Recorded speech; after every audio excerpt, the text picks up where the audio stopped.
It's not real life, Bri. Sa'n mwyn hybu Joe Lycett ar hanch. Helo, fi yw Priya Hall, a croeso nôl i HAUS, lle dwi'n cael y cyfle i holi mewn westau arbennig dros gêm o bingo.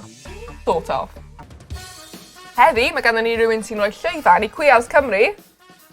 Willy Wonka Queer Goods. Set in a Queer Emporium. Daniel Huw Bowen! Yay! Daniel!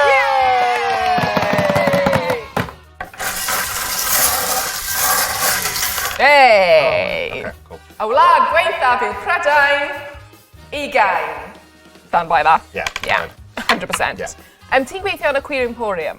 Yndw. Beth mae cael rhywle fel y Queer Emporium yn meddwl i Queer addysg Cymraeg? Wel, beth dwi'n deall mae'n dda iawn. Mae pobl yn hoffi fo, mae dal na ar ôl. Dal na. Hello, Bob. It exists. Look, it's a tough time. Fi wedi brifo fy nhroed, nawr mae gen i himp. Ti'n aml yn neud appearance ar prynhawn da i adolygu llyfrau. Felly, beth bydd enw dy hunan gofiant ti? I don't know. He tried, but not really. You tried, but not really. Quickly moving on. Okay, mae yna ni. Mae bawb ceffyl yn dda i'r pryd oherwydd mae'n llawn maith, y rhydd saith. Ti'n redeg paned o ge. Beth mae paned o ge yn blasu fel? Ti dathon dan enw? Ie, ti wasad yn gweud hyn. Ti'n dweud hyn? Dwi ddim yn cofio dod lan ar enw. Gwyl comedi Mechynlleth, Right. 2019. Ie. O'n i wedi dweud fi mae'n dechrau siop Cabrel hydad plus. O'n i'n ceisio dod lan dy enwau, a nes ti rhoi fi. O, ti'n mynd i galw fe'n paned o ge? O'n i fel, I've never heard that before in my life. Ond beth yn blasu fel? It's all horribly wrong. Dwi'n siŵr. Rum raisin, dwi'n meddwl. Good job. Oops, sorry, newydd taro rech. 6. Beth yw'r un peth oedd ti'n dweud wrth dy hun 10 mlynedd yn ôl? Defnyddio dy Gymraeg mae arian yn ddo. Ie. Ie, fi fed, dwi'n meddwl. Ie. Paid cael y cyfnod na lle dwi ti ddim yn siarad Cymraeg am fel 10 blwyddyn, a wedyn trio mynd nôl i fel bod ti'n rhigl.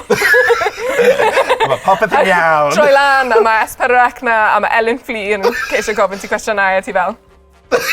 Oops.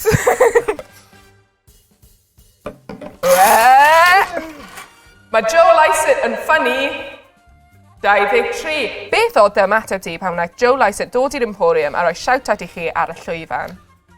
Do'n i ddim yna, ond o beth dwi'n deall, mae Ian yn really pleased. Yeah. Sa'n mwyn hybu Joe Lycett, a special Joe Lycett ar hanch live. But it's very good. Homophobes can do one. 91. Hot take. Yeah. Beth yw'r peth anodda am weithio yn y Queer Emporium? O. Anoddach i ddechrau, oedd nifer o bobl yn dod mewn a ddysgu trauma dumping.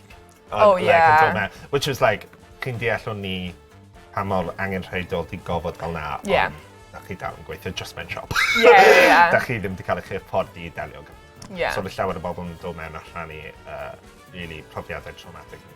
Dod allan a byw fel person queer. Lot o cyfrifoldeb. Yeah, roedd yna lot. About that? Nope, no. You won't be getting any from me, because... Yr un! HAUS! OK, beth yw'r cwestiwn? Dros y blynyddoedd, ni wedi dod lan gyda sawl syniadau, yn sioeau a dramau a rhaglenni teledu. Pa un di ffefryn ti? Wel, yr un sy'n ffefryn i fi, dyw e ddim actually yn un o ni di ddod lan da. Oedd e'n un o ti di gyrru i fi trwy voice note 3 o'r bore efo dy partner. Ti'n hofio'r un ma? Ie. A enw'r syniad ma yw barista. Barista, sorry. Beth o, fel, oedd ti a Leila yn mynd i chwarae baristas by day, barristers by night? Pam? Barista by night. Beth mae baristas yn neud yn y nos? Wyt ti'n meddwl? Dim siwr. Dyna pam, da ni'n neud e fel rhaglen ffuglen. Right, okay. It's not real life, Bri. Rhaglen dogfen. Oeddech chi'n mynd i chwarae baristas yn coffee shop, a wedyn os oedd un o'r cwsmeriad o drosto, o'ch chi'n mynd i fynd i'r fel alley tu ôl y siop, newid mewn i barrister robes chi, and then sort them out. Sort them out, llaff nhw. No, like, I assume they need to see someone, like... A dyna hoff syniad fi. Okay. A dyma ni, mae'r gêm ar ben. Dabas lawr, Dan. Diolch. Ymunwch yn ei tro nesaf am gêm arall o... HAUS! Can I do it again? Just really clap your thing. Woo!